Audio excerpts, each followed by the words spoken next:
So I'm giving the production team a little time behind the scenes here before we go. We give them about 30 seconds and then we are off to the races. I'm checking the chat, the comments. Hickory, North Carolina. Alamer, Ontario? Never heard of it. Ontario, yes. All right. Okay, Adam, thank you. I can see you and hear you. All righty. We are 39 seconds into this little shindig, and I'm checking the comment section. Please do not be bashful about using the comment section. I'm assuming that as I go through some of these questions that you're going to have other questions and tangential things to these things that I'm trying to answer, and fire them into the chat, because if I don't get to them today, then maybe we get to them the next time. Thank you so much for everybody who took the time to ask questions. I know that on my YouTube channel, this has always been a popular film installment, or the Q&As. I'll answer questions pretty much about anything. These Blurb Q&As are really relegated more towards photography and bookmaking. I also want to thank Jackie and Air, who are working for Blurb behind the scenes. So make sure you reach out to them in the chat and say thank you, because otherwise this would not be happening. As you know me, I am not very technical. I'm somewhat of a Luddite when it comes to technology, and my body puts off a death ray that basically destroys all electronics. So thankfully to them, we have this. And today's session is a Q&A. Now, I'm going to prompt you at the end of this to fill out a survey. So first of all, make sure you remind me at the end of this that there will be a survey. And I know surveys are not the most exciting thing in the world, but just think you could be standing in line at the DMV, and compared to standing in line at the DMV, filling out a survey feels like you won the lottery, like a vacation. So help me out. Got my trusty phone here too, in case something goes terribly wrong. Need my communication package here. So we have photography questions, we have bookmaking questions, and then we've probably got some rando questions and some technical questions. So I'm going to check the chat here, private chat. Hang on here. Going live. Good to go. Okay. All right, let's get started. Question number 1, and we're here for about an hour. So I'm going to try to get through as many of these as possible. Hopefully we can get through all of them. And then I can take some of the questions that come in the chat during this event. Question number 1, this is from Juan. I've always felt that sequencing images is an art in itself and quite complex. You would not be wrong about that, Juan. It's possible to be a photographer and master the art of editing and sequencing. What tips would you give for sequencing images? Wow, there's actually about 3 or 4 questions buried in there. So I'm going to try to get through that. Very sneaky, Juan, and I have a great appreciation for that. So you're very, very, very correct. You're spot on about editing and sequencing being an art form. When I came into photography, which was at the late 80s, 1990, which for some of you might as well be 1890, it was a very different world. I was able to work with a full-time professional editor pretty much every day. When I would come back on an assignment, there would be somebody standing there waiting for me, and that person's responsibility was simply to edit. The interesting wrinkle to this question is, through my photographic history, I would say that 90% of the best editors I've ever worked with were never photographers. They never were image makers. They just specifically knew how to edit. And if you look back through photography history, and let's say you take the fashion industry or the photojournalism industry, there are legendary people who basically were just editors. They were never photographers. So that's an interesting thing to think about. But yes, editing is one skill, and sequencing is something entirely different. So those are 2 separate skills, and the easiest way to improve your editing and sequencing skills is to practice, is to basically take a series of images that you've made. And my advice is to make small prints, little 4x6s or 3x5s, and physically lay them out on a surface and start editing and positioning them together. When you've got it the way you think you want it, get a second opinion. And get a second opinion from somebody who's not your best friend, somebody who's just going to appease you and say that everything is great. You want somebody who will basically be truthful with you. And also, I think it's healthy to get an opinion from somebody who knows nothing about photography potentially. When I lived in California, I had my living room. I had a polished cement living room floor. And I would edit these little picture packages and series, and I would lay them out on the floor. And when the UPS driver would come and knock on the front door, I would say to him or ask him, hey, can you put these in the order that you think is most appropriate? And most of the time, the drivers would just immediately do it. They wouldn't spend a lot of time because they were on the clock, but they would just be like, boom, boom, boom, boom, boom. And it was a nice perspective on how to see things differently or from someone else's perspective. Sequencing in particular, I always look at sequencing as a roller coaster. And most of the time, if you've been on a roller coaster in the modern era, I don't like roller coasters. I don't like speed. I get panicky. When you get on a roller coaster, you start that. They don't normally just hit you with a drop immediately. They want to antagonize you a little bit prior. So you start that slow climb and it's making that clicking sound, click, click, click, click, click. And you're like, why did I get on this ride? Why did I do this to myself? That's what a good sequence does. Think about narrative arc.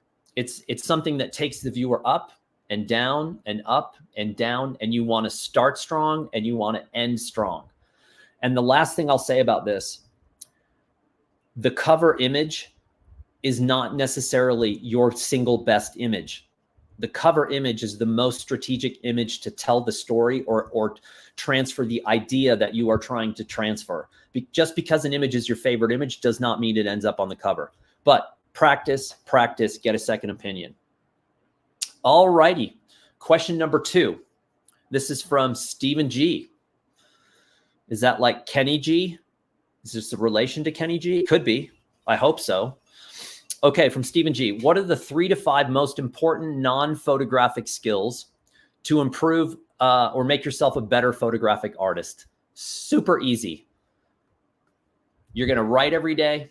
You're going to read every day. And you are going to embrace your curiosity skills. Those 3 things are essential. Reading every day might not seem like it. You're like, what are you talking about? I'm talking about cameras. I need a new lens. No, you don't need a new lens. What you need is to use the one you have. But in addition, you need to read every day. You need to write every day. And you need to expand your curious mind in any way, shape, or form possible. Curious people live an average of 7.5 years longer than non-curious people. And the health benefits of being curious or leading a curious life are more beneficial than if you were a smoker and you quit smoking. So I don't know how else to say it. The best photographers are the best minds. They are people who are constantly filling their mind with new stimuli, new information, new stories, and that comes from reading. If you've ever read Stephen King's book on writing, which is called On Writing, I highly recommend it. It's the only Stephen King book I've ever read. And he talks about if you want to be a writer, write every single day. There are no excuses. Read every single day. There are no excuses. You're standing in line at the post office. Why are you not reading? Don't surf Instagram. Read a book. Write something. It is why I keep a journal. I'll show you today's page. It's me in the Rio Grande. I write in this every single day and I read before I write. So I think those are things. So read, write, and expand your curiosity. All right, let's go to question number 3. How about that? Look how fast we're going here. I mean, I might be answering questions about like, where's the best place to park and what's my favorite color by the time we're done with this. Green, by the way. Question number 3. What is considered to be an impactful image and why? This comes from Andrea.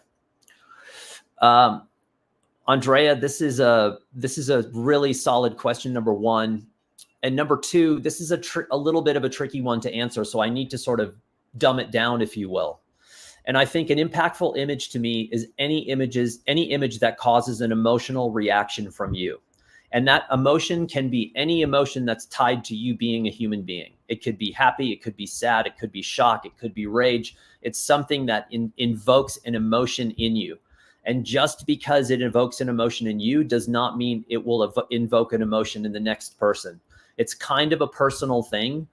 There are images historically that I think experts, civilians, and professionals alike have agreed this is a solid image. These are some of the historical photographs that have happened throughout history. There's numerous examples of those. But I think when it comes to everyday looking at photography, it just depends on what resonates with you. For example, as many of you know, because a lot of the names on this list with questions, you guys know me from my site or my YouTube channel. You know, I started taking an interest in the avian world a few years ago. And I did it because of ignorance about the avian world. I never did it to say like, oh, I'm going to be this like, you know, superstar birding photographer. I was just like, I feel kind of uneducated on this topic. I think I want to educate myself. And that was it. So I see particular images now that deal with the avian world. And I'm like, oh, that invokes something in me. And it could be based on the fact that it's a great image, or it could be an informational image that makes me go look something up and research. Whereas you might look at that, and several people have written me, which I find hilarious, saying, hey man, glad you're into birding, just don't post any of it. Like I could care less. So those images might resonate with me, but not with you. But to recap the answer to this, it's just anything that evokes an emotional response in you. Question number 4. Numero 4. This is from Simon. Simon V. I like that. Okay, Simon, you ask, you never stop surprising me with how many creative endeavors you seem to be able to balance in your professional and personal life. Oof, you're being kind. Balance is a strong word, but let's go on. Have you got any words of advice on how to pursue a question-driven photographic project on, quote, borrowed time on the side of work other than life commitments? Okay, I get where you're going here.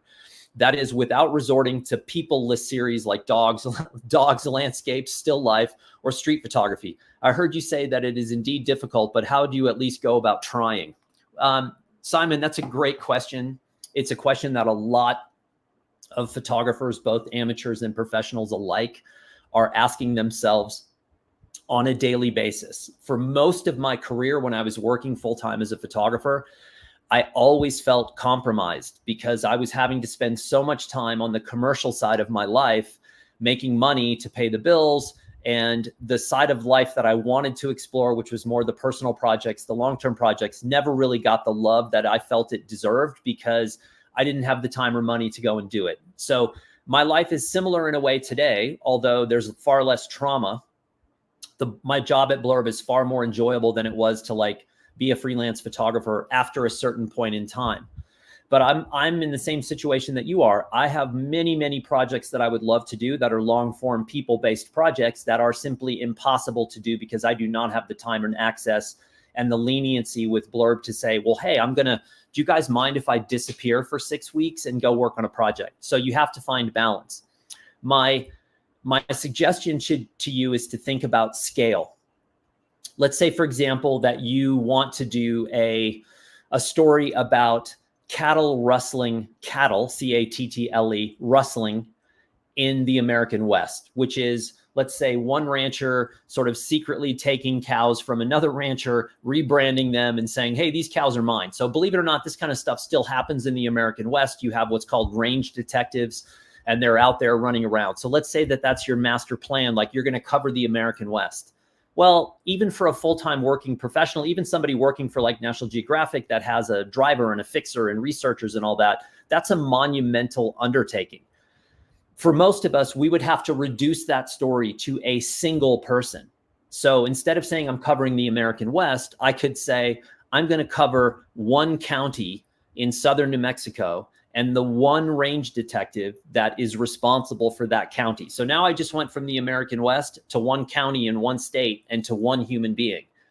And you go and go and go, and you dedicate as much time as you possibly can to that person in that story. That is a realistic way of approaching things. And I frankly think it's a smarter way of approaching things because I think that one range detective in southern New Mexico is representative of the whole, and you don't necessarily need to do the whole thing. So again, I also think too, and this has been a really hard thing for me to do, it's coming to grips with the fact that what you really want to do is outside your potential right now. And at some point down the road, you may get there. You may have to make specific life decisions to put yourself there. And I say, go for it. So, okay, I'm looking, the chat's blowing up. I just keep hearing these like pings coming in. So somebody's obviously having a good conversation. I'm going to keep going here and do the next question. This is question number 5. And this is from Justin. Justin B. Is this Justin Bieber? Be honest. I'm pretty sure he is on this call. I have no verification of that. I have never shot square format, but I would like to try it with my Fuji.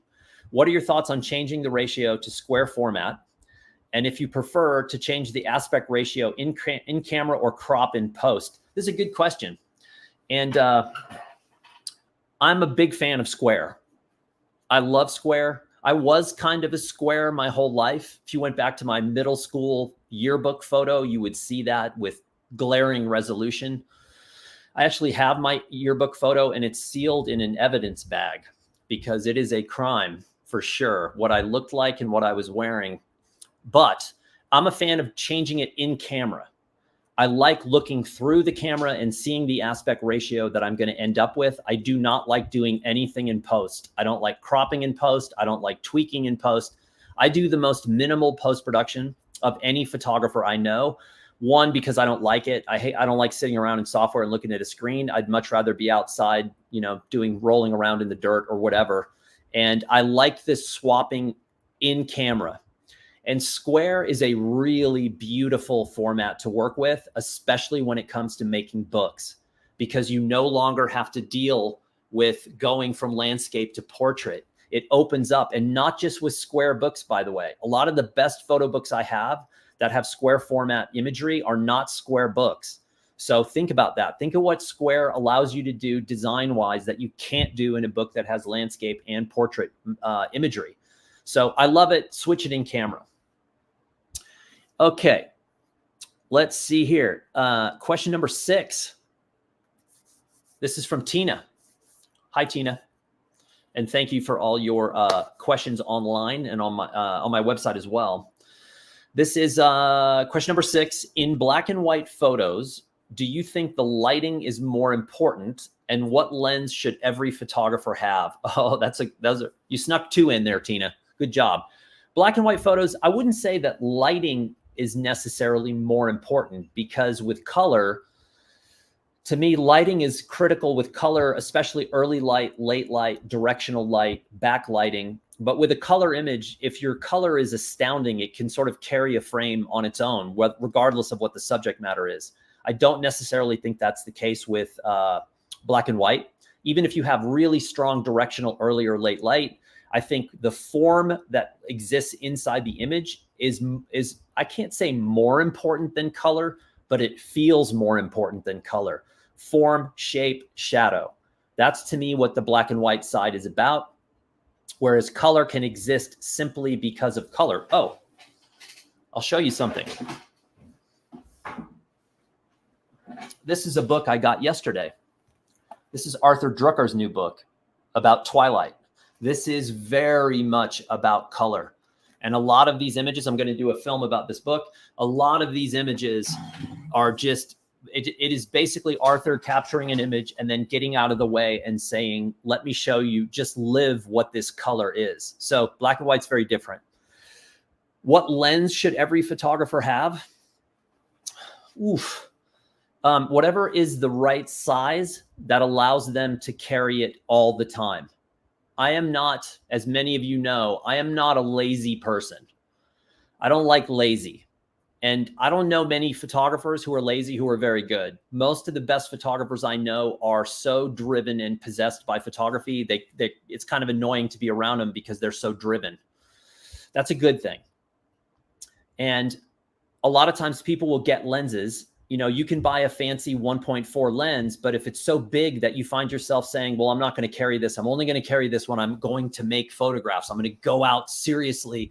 And then 85% of the time, you're not going out to make photographs. And you're like, well, that's too big to carry. I'm just going to take my iPhone. No, that is not good enough for me. I do not believe that. If you are serious about your imagery, that is out the door as of this second.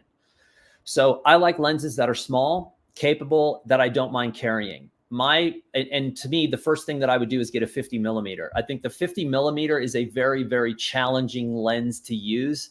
It is a chameleon lens. If you shoot it at 1.4 or f2, you can have a nice fall off and it turns into a portrait lens. And if you shoot at f8, you can use it as a reportage or documentary lens where it's highlighting a foreground, a midground, and a background.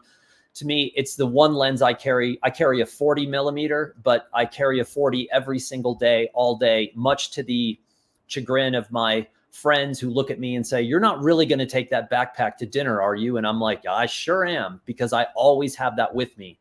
And it's a super light, small 40 millimeter lens. So it's always there with me. The 40, and just to give you, and I'm throwing 40 mil and 50 mil together. I'm lumping those together. I bought a 50 mil in 1993. It was a Canon 1.4 50 mil, a cheap one that was made out of plastic. I tried to use it. I didn't like it. I sold it. And then something haunted me about not having that lens, and I felt like I failed. So I bought another one, and I didn't like it, and I sold it. And then I bought a third one, and I tried it again, and I didn't like it, and I sold it. And I had switched brands, and I bought another one, and I kept trying the 50 millimeter, and I couldn't do it. And I was like, why can I not make this lens work? Some of the best photographers in history were 50 mil users. And then I found, when I switched to Leica rangefinder cameras, I bought a Leica 50 millimeter f2, and my life changed. For whatever reason, that combination completely and utterly changed my life. And that was the primary lens camera body that I used for 25 years.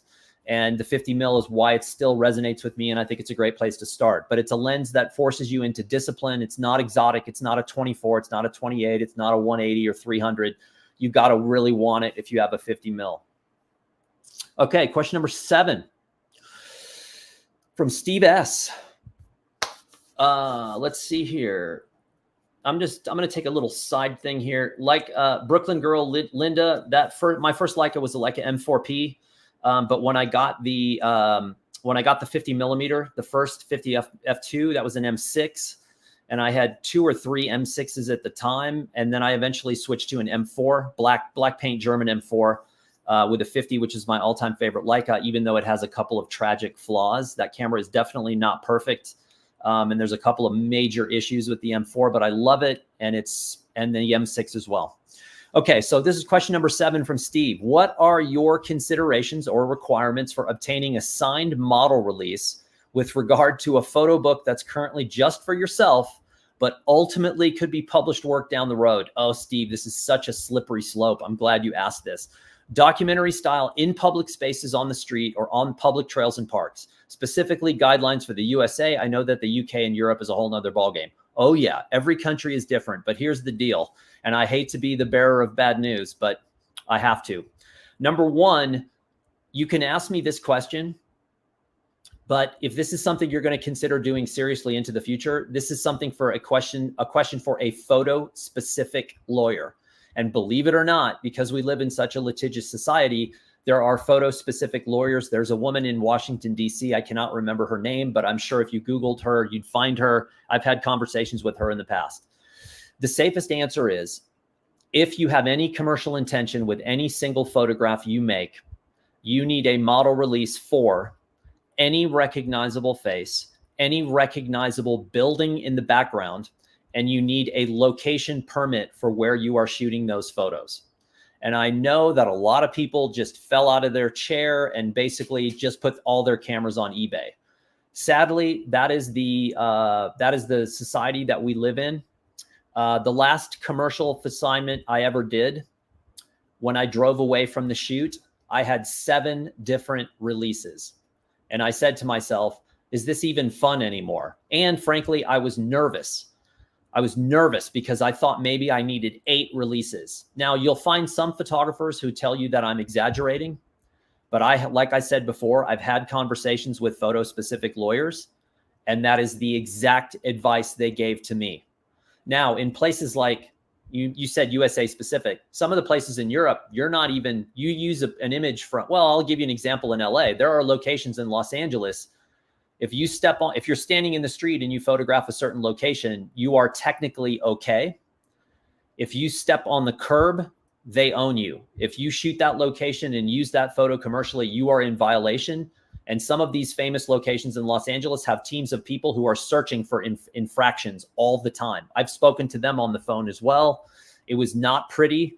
I was just curious about how they viewed this kind of thing. So you kind of need location permits, architectural permits, and human being permits. Now, the cool thing is, in some weird way, I think people are more accustomed to it today, signing releases, than they were years ago. I used to assist a photographer that worked for a lot of different famous magazines and commercial clients. And one of my jobs we would approach a scene undisturbed. He would shoot like an image with whatever, 35 millimeter, and there'd be whatever, 10 people in the frame. And he would lower the camera. He would look at me and he would go, release, release, release, release, release. And he would point to all the people in the image that I had to release. And I had to go up to all these strangers and like completely destroy the scene. And I'd be like, excuse me, people, like waving my arms. You're no longer a documentary photographer. You're a commercial photographer at that point. And I'd have to explain like, hey, I work for so-and-so and he just made your picture. And can you sign this release? It was a nightmare, a learning experience, but a nightmare. Okay, let's move on. Question number 8 from Rodney Y. Have you made any books with Amy? Amy is my wife, by the way. Let me think about that. I have made plenty of books for Amy. I don't know if I have made a book with Amy. One of my most important all-time books, however, is the book I made with my mother, who passed away a couple months ago. And I did a book of my mom's poetry and my images, a book called Inertia, which I really like. And it freaked my mom out because she thought she was famous overnight and just got super cocky. And, you know, when the 82-year-old starts talking trash about how great she is, you know, you've succeeded in life. So I don't know about making any books with Amy, but for Amy. And let's see here. I'm going to check the chat here. We're taking a break at question 8. And we have more questions coming in later. Hang on a sec. Let me just read this. I need a project. Okay, cool. So we have extra questions at the end that I can get to in the private chat. Thanks for that, Jackie. And what does it mean? Oh, I knew everyone would have millions of questions about paper. And hey, Peter in Belgium. Good to see you. Hopefully I get to see you maybe in spring of next year if we do Berlin. That's a blah, blah, blah, blah. Okay, and lots of gallery questions and all that. So, okay, I will try to get to some of these after we get done with the main questions. So we're on to question 9, and this is from Mark K. Are trade books a smart way to go regarding distribution? And does it work for a book that had a target audience like a travel book or a book about movies? Another good question. Mark, thanks for sending that in. Trade books are smart in general. Trade books are so affordable and look so good. I'll just admit it. That's my favorite Blurb product. I love the photo books. They're gorgeous. Again, if I was out in the field making new work all the time and doing long-term projects, I'd be making photo books all the time. But trade books are better suited to what I'm doing now. And I love trade books as a combination of copy or writing and photography. And yes, trade books, whether you're trying to use Ingram distribution, using Blurb to get through into Ingram, or you're sending a photo book into Amazon distribution, these services do work. But here's the thing. They are not magic. And you used the A word in your question. And the A word is very tricky. And that A word is audience. And my question to you, Mark K, is what kind of audience do you actually have?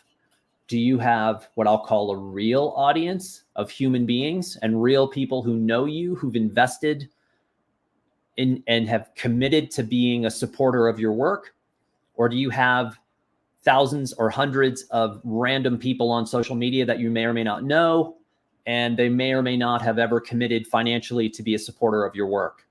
Audience is key, and it has to be real. The difference between, let's say, 1,000 email newsletter subscribers and 1,000 Instagram followers or Facebook friends or whatever, that can be dramatic. And that is not just coming from me. That's coming from book agents and book salespeople that I've talked to and interviewed who have said, look, the single best thing you can have is an email newsletter. If you've got 1,000 friends on an email newsletter, 1,000 people who've opted in to have you bother them once a week or once a month with an email, then you have a real chance at selling. Social can work, and I've seen it work, especially for people who have millions of subscribers or followers. But for most people, it's a little bit like spinning your wheels. So I think you really have to focus on what kind of audience you have. And also, too, you have to have realistic expectations. A lot of people assume because let's say that you have a travel book or a book about movies, it doesn't mean it's going to sell. So it really needs to be unique. It needs to be personal to you. It has to be designed well, written well, photographed well. You can't overlook any piece of that process if you really are dreaming of higher sales. All righty. Oh, I saw that comment. I thought he was monochrome in real life. No, I'm in color, believe it or not.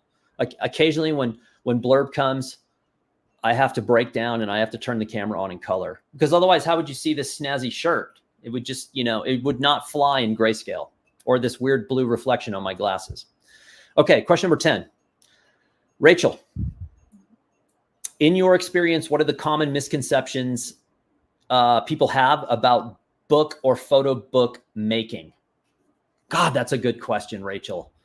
And that, I mean, the list, my mental drop-down menu for misconceptions about photo books it is so long, but I'll try to save you the agony of having that in your head like I do. That photo books are the work that it takes to create a photo book is simple, easy, and fast. Also, too, common misconception is you have to make the photo book that looks like your grandfather's photo book or your father's photo book. My dad didn't even have any photo books. My dad didn't even like photography. He thought it was a hobby, not a job. So he was definitely not buying my photo books. So a lot of times people have this misconception that and look, I went to photojournalism school, and I was indoctrinated in this ideology. A photo book has to be a giant hardcover coffee table book that has the most pages and the largest trim size and the most expensive materials, and has to have a foreword written by some famous person so that you can try to rope their famous audience into buying your book. That is not the case. A book can be anything. If you look up Nazraeli Press, a guy named Chris Pickler, who's the founder and director of Nazraeli Press, they are arguably the best boutique photo book publisher in America.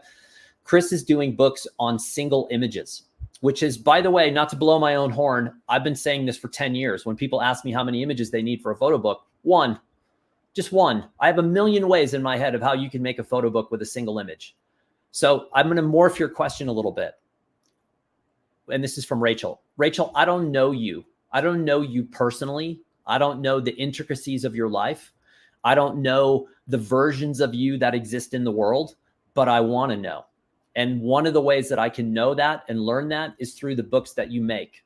And if your book looks like Tina's book and looks like Juan's book and looks like everybody else's book, I have a hard time learning that. So make a book that is unique to you, no matter how strange it looks or feels, because that is what's going to get people's attention. So the other thing too is, I think the last thing I'll say about book misconceptions is there is no such thing as a perfect photography book. Every time I have a book that I absolutely love, and many of the books come from traditional publishers, I will eventually run into the designer who did that book, or the photographer who did that book, or the publisher who did that book, and I'll say, oh, I thought that book was amazing. Most of the time, they will come back to me with, oh, I didn't like the typeface, or oh, the edit was off, or oh, we used the wrong printer, or something. So it's not even perfect in their mind. There is no such thing. And if you are trying to attain a perfect book, you will never hit print, because it stifles people into thinking they're going to do that. And by the way, if you've never made a photo book and you think you're going to make something perfect, forget it right now. I don't ever want to see or hear that thought transferring through your gray matter. It is impossible, and there's no such thing. Make something weird. Always err on the side of weird as opposed to perfect. Okay.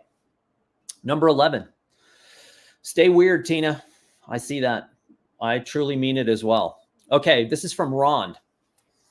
I want to create a book using panoramic pictures. What is the best way to set up the page layout so the photo covers 2 pages? So, Ron, this is pretty simple, but I got some twists for you. In the Blurb software, there will be in the drop-down menu when you're in the Layouts tab, which is located towards the center of Book right at the top. Go to Layouts, and then there'll be a little drop-down menu that says like one photo layouts, 2 photo layouts, 3 photo, and there's something called spread layouts. And if you click on that, it basically transfers your entire spread into a single photo, which we also call a double truck. It's an image that runs across the gutter. It can bleed off the pages in all 4 directions, or you can put a little border on it. And all you have to do is drag your panoramics in there. and it will go across 2 pages. That's the simple and easiest way to do that. But I'm going to give you a homework assignment, and that is to try something different. Now, with panoramic images, which are kind of tricky, the easiest thing in the world to do, and actually not a bad idea, is to do a lay flat book, because lay flat books are not going to lose anything in the gutter. And panoramics look absolutely beautiful, because when that book lays completely flat, you can see the whole beautiful panoramic. That's assignment number 1. Assignment number 2 is when you're starting to get a little more confidence in your design skills.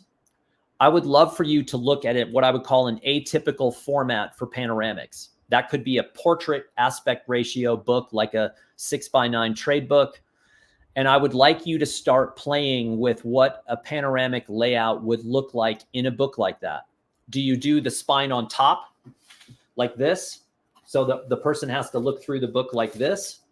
Or do you run it across the gutter? Or maybe do you even run your panoramics very, very small, very small? Think about that, because what happens if I make a small book that forces you to get very, very close because the images are small? I'm forcing you to get more intimate with the object, which means I'm winning. I'm forcing you. There was a guy here in Santa Fe years ago. There was a gallery, still around. And this guy was a contact printer.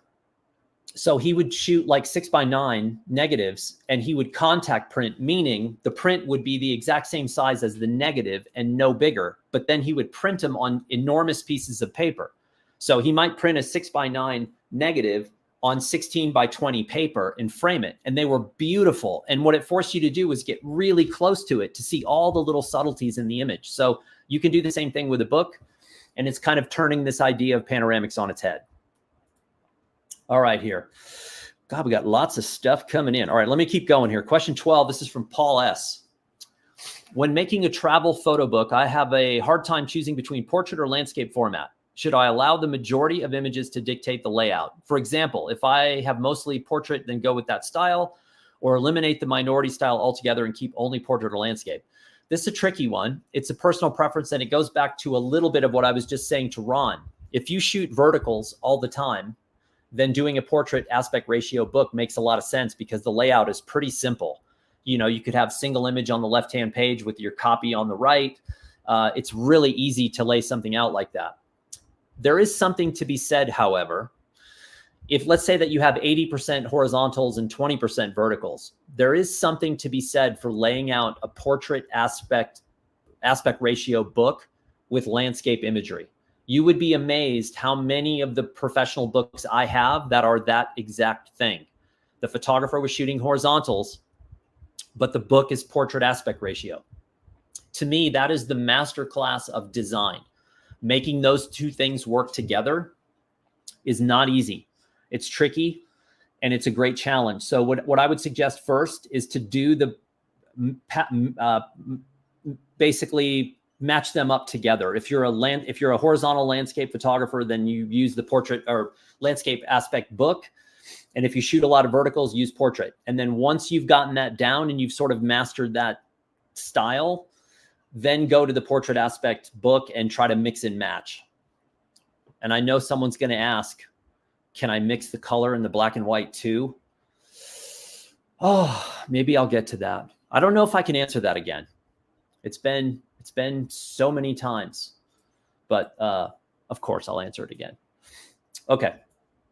We're going on to question 13, my lucky number, from Milan. How do you make a clear distinction between book you make as sketches and books that are on their own finished, polished product? And what is the balance between those two during working on a project? That's a great question, Milan. And it's something that a lot of people fight. So when I start to sit down to do a book, and this is true of every professional photographer I know that is doing a book with a traditional publisher, you do not sit down and make the final product on the first try. That does not happen. That is like an author writing a novel and not having anyone edit it, or some writer writing a screenplay and everyone goes, nope, it's perfect. Let's go film. Let's start filming. Everything is done through revision. The sketchbooks that you mentioned could be called test books or dummy books, or in the book world, they're called maquettes or book dummies. These are critically important, and actually they make the whole bookmaking process more fun. because your first book is what I call a burner book, like a burner cell phone. You're going to use it once and throw it away. Not that I would ever do that or need to do that, but you know what I'm talking about. So you make that first burner book and you test out your typography, you test out your borders, you test out your layouts, you test out the copy and the typeface you want to use and the size of the typeface. And you use that book as a navigational tool, and it takes the pressure off of making the perfect book. So you use that and then you refine and you make a second version. Every single photographer I know that does books does this very thing. They are refining and refining and refining. And then one day it feels right and it looks right. And you get a second opinion and the person says, man, this looks really good. When Arthur gave me this book yesterday, we started flipping through it. And I said, oh, I love this typeface. Oh, I love the treatment that happened here. And he said, that was the designer. The designer did that. Oh, that was the publisher. The publisher did that. That in that decision, that was mine. I wanted to do that. So it's like this team effort of people saying, trying things and experimenting until you get it just right. That's my advice. All right. Question 14. This is from Paul. I've been working with a model for about 5 years. There was no original intention to make a book as I first worked with her at a workshop. A mix of color and black and white, different formats and some digital. It hit me that there's 5 years of images here that might be worth collecting in one place. Aside from strict chronology, how would you approach arranging or sequencing these images in book form? Wow, Paul, there's a lot of ways to get from A to B. You could do based on camera technique or materials that you use. Let's say that you did cyanotypes and then you did a 6:6 black and white negative and then you did digital. You could do it that way. You could do the chronological. You could do location. So you could have winter in one section, summer in another. It's really, I mean, there's a lot of ways to get there. It's probably going to 5 years worth of work. It's going to take some experimentation. You could also do chapters and have a really beautifully designed chapter head so that each time there's a change in the narrative or visual style, the reader knows that there's a change because you have a chapter title. And your chapter title could be based on the camera technique or the materials or your mindset or a single word or a color or a time frame, something that allows the reader to know there's a change coming and why there's a change. So mixing color and black and white just ups your degree of difficulty to make sense. But with a book that's more of a portfolio about a person, not necessarily a story about a person, you have more leniency for what you can get away with. Because with a portfolio, you can kind of do anything. You can mix and match color. Doesn't really matter. Doesn't necessarily have to tell a story. But if you're doing a book with a narrative, then you've got to really put some bumpers in place to keep viewers and readers in the lane that you want them in or need them in. Okay, question 15, Steve S. Was Steve S already in here before? Am I getting my names confused? Probably. In your opinion, what's the best feeling paper that Blurb offers? That's funny you say the best feeling paper. Something that a person will pick up and say, ooh la la. The select folks who would receive the book as a gift are already familiar with my photography and what I'm working on. I want that extra bit of special for them. Slap and tickle. Slap and tickle. Never heard that in my life, but I'll take it. So, Steve, there's a bit of a personal preference here, but the two papers that are to me most special, well, there's three. We have 15 minutes left. The first three, Blurb, the Proline Eggshell is my favorite paper. The Proline Coated paper is also awesome, but it's a little more standard looking because it's a semi-gloss kind of paper, but I love the Eggshell. And the other paper to look out, which is non-photographic, which is going to make you jump through some weird hoops, is economy black and white paper in trade books. That's all I'm going to say. You've got to investigate on your own. Okay, let's see here. Question 16, and then I'm going to jump over to the chat. Question 16 is from John. I'm interested in doing some small projects using the Blurb magazine. Any tips for optimizing images for Blurb black and white reproduction? Yes, Blurb has a color management page that will steer you into how best to apply your images or prep your images in either color or black and white. There is a downloadable ICC profile. For most people, I do not recommend that. A lot of people don't know how to use it. They don't know what it means. Calibrate your monitor, keep the monitor density in mind, meaning your brightness, and you will not have any problems. I've been printing black and white with Blurb since 2006. And, you know, printing black and white prints on a color printer is always challenging, but if neutral black and white is your thing, you can easily get neutral black and white. But just follow the calibration page. That will be the best bet. Okay, I'm going to go over to the private chat because I can, and I'm about to sneeze, by the way. If it looks like I haven't slept in 3 weeks, it's because my allergies are so bad. I just want to kind of take my face off. I haven't had allergies in 30 years, and they decided to show up this year. Lucky me. Okay. I'm not sure where this is going to fit in, but I'm going to do it anyway. Before you move it a little, let's see. If I want to print candid photos on a t-shirt for my own line, is it possible, or how to do this work? Say walking around a city and taking random photos of people. I don't want to violate people's privacy. I was thinking turning them into black and white. Again, the safest bet is to have a model release. And I know what that means. I'm a documentary photographer. So getting a model release in random street scenes is not easy. And a lot of people are going to say no, and you're going to have to basically ruin the scene in front of you to get a model release. So anytime you're using an image commercially, you are potentially opening yourself up to legal susceptibility. That's unfortunately the world we live in. So, you know, would I do that? No.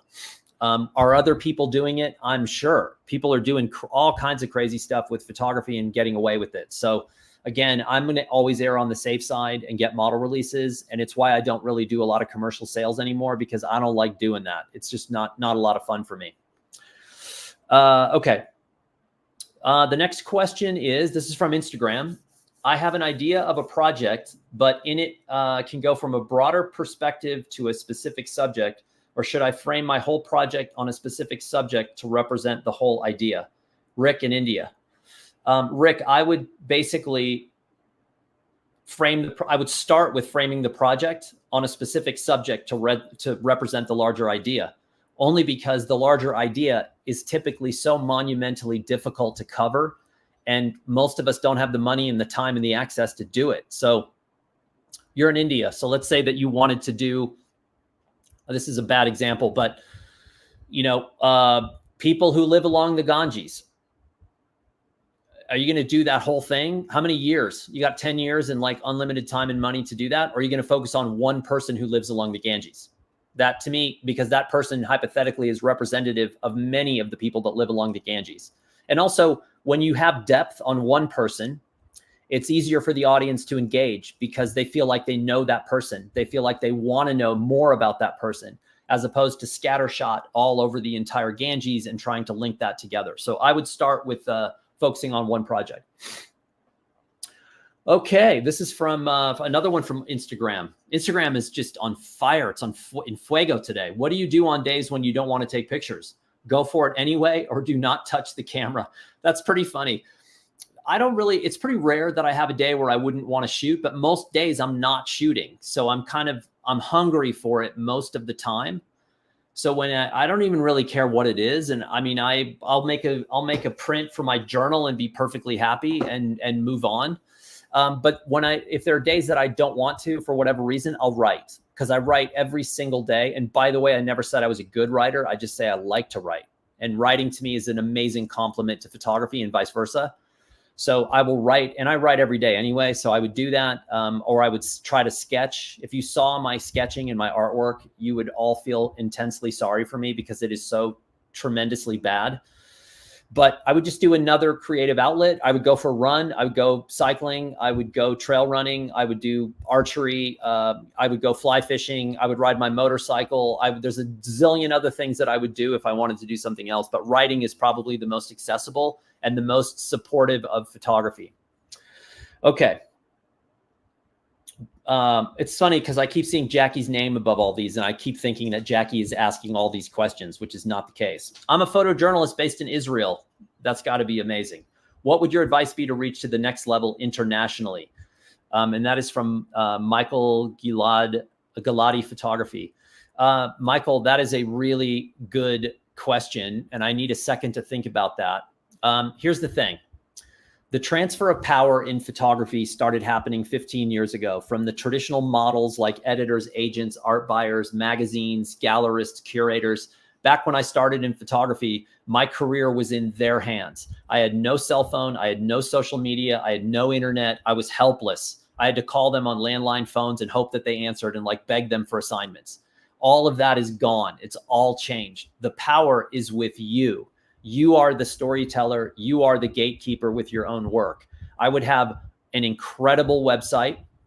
I would have a site that is more than a bunch of pretty pictures, and pretty pictures may not be what you're photographing, but it would not just be images with no explanation.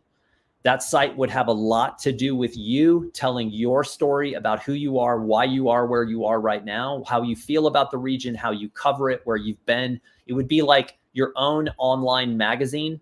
And I would also have a print arm. I would be shipping print pieces out to strategic clients because print resonates unlike digital. They're different. They work together, but print has a whole separate thing. And I would be self-publishing my own magazine every quarter. And that doesn't have to be anything fancy. It could be a 40-page trade magazine. If you go to my website and search for something called Essay, ESSAY, you'll see my version of that. That's about a $10 publication. And oh, by the way, those $10 publications a few years ago got me an entire year of photography work from a giant organization here in the US. I wasn't even looking for it. And it's because I had taken the time to make a print piece. So I would do that, and I would have patience. I would expand my horizons beyond Israel. I would read every single day about the history, about geopolitics, about the entire theater, so that when people come to you, they realize you're not just a guy who presses the button, that you have a brain and that you can be useful and resourceful in many more ways outside of photography. Okay. This is from Clint. Is there an ideal page count for a Blurb magazine? Nope. Could be 20 pages, could be 240 pages. I've seen both work incredibly well and everything in between. It all depends on your project. You do not want fat in that project. You do not want extra images. You don't want fluff. You want highly edited, refined, perfectly sequenced, well-written, beautifully designed pub. Doesn't matter the page count. Okie dokie. Next question. What does it mean to use a photo commercially? That means an image. I'll just say that it's a commercial that's being sold or bought or sold. What if the photo is being exhibited in a gallery or museum? Is that considered commercial, or if money is earned from the photo? Andrew, this is a whole slippery slope. So the short answer is it depends. It's the same thing. If you ask me, is there a difference between putting an image on the cover of the book and an image on the first page of the book? Are those viewed differently under the law? Absolutely. That image on the cover of the book is being used to sell a product. That is a different commercial use than an image on the inside of the book. So this goes as deep as you want it to go. That is why having model releases and commercial releases, if you're going to sell things, is kind of essential at this point. And by the way, this is not getting better. It's getting worse. I was told by a photo lawyer very shortly before I ended my commercial career. She said to me, "Oh, I can't believe you haven't been sued more than you've been sued, and you should be prepared for perpetual litigation for the rest of your career." That is a direct quote. So it's scary. Get a release, and you'll be much happier. And oh, by the way, a release is not foolproof by any stretch, but that's a whole nother story. I don't want to depress everybody. Next question. Who is the writer book that most influenced your photography? Oh man. Who's the writer that most influenced? There are so many authors I love, and there are books that someone asked me this the other day, and when I said I reread certain books every year, they were kind of mystified. They were like, "What? You would reread a book?" And I'm like, "Oh, I reread a lot of books, and I reread like a set of 10 every year." Things like Razor's Edge by Somerset Maugham, Blood Meridian by Cormac McCarthy. I love The Cheese Monkeys by Chip Kidd, which is about art school. I love those books. They make me feel a certain way. I think you cannot open a Cormac McCarthy book and say, "Oh, this reads just like so-and-so." He's unique. I think Razor's Edge by Somerset Maugham, 7 Pillars of Wisdom is Lawrence book. That's another amazing thing. You can see some of the books behind me back here, but I have like many, many more shelves of these things. I have many leather-bound books, and my house smells of mahogany, if you know what that line is from. Okay. Suppose you're traveling to Japan, of course, because I'm about to, and you want to produce something that with your photos and text, what would be the main difference between a journal and a diary? Rudolfo, Rudy, a journal and a diary are somewhat interchangeable to me. A notebook would be another term used in the same thing. And we are going to do that exact thing. You're going to be putting something together. If you want, you can just work strictly on photography. But my advice is to build some sort of story, some sort of narrative. And I think diaries and journals are basically the same. I think a journal is more of a modern term for that than diary was going, the diary of Anne Frank. We go way back in history.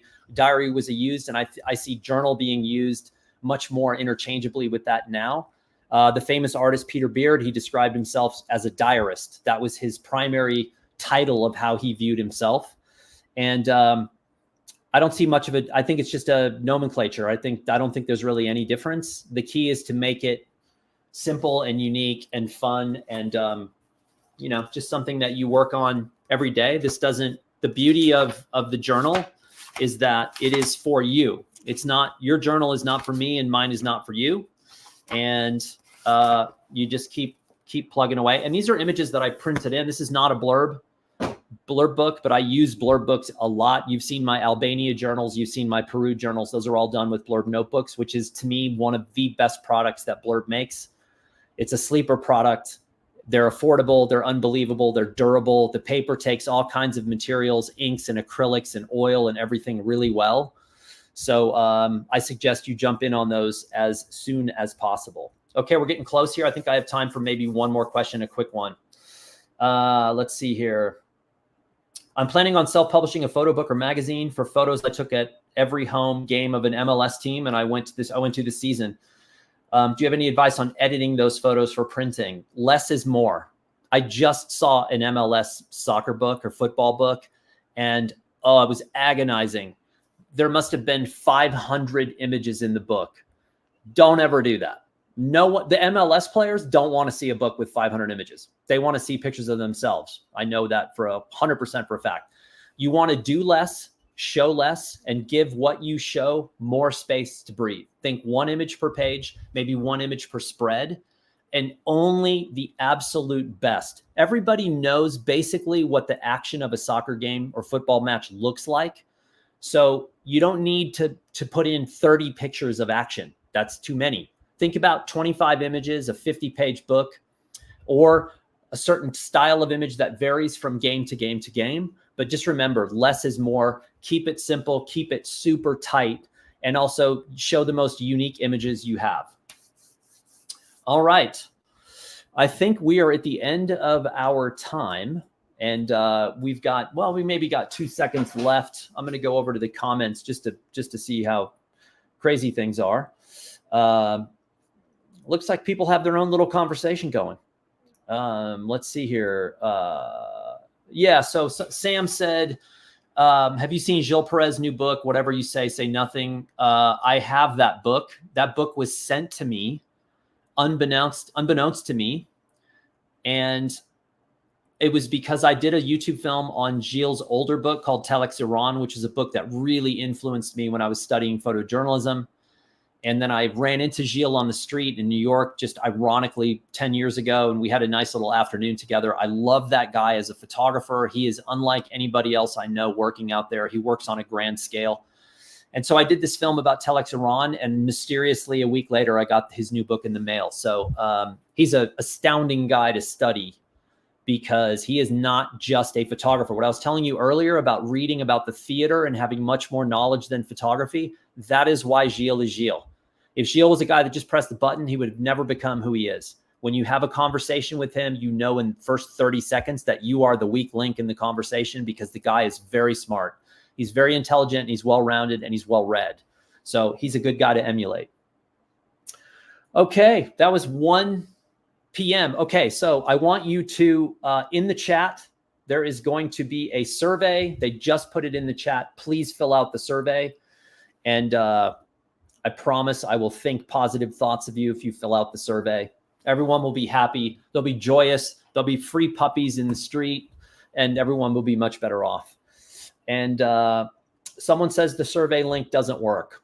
So maybe we'll fire in another one, and hopefully we'll get this thing to work. You can fill it out, and then we will be back again in the near future with more events. Thank you again for attending. Thank you for sending questions. And if we didn't get to your questions, be patient. We'll get to them. All right.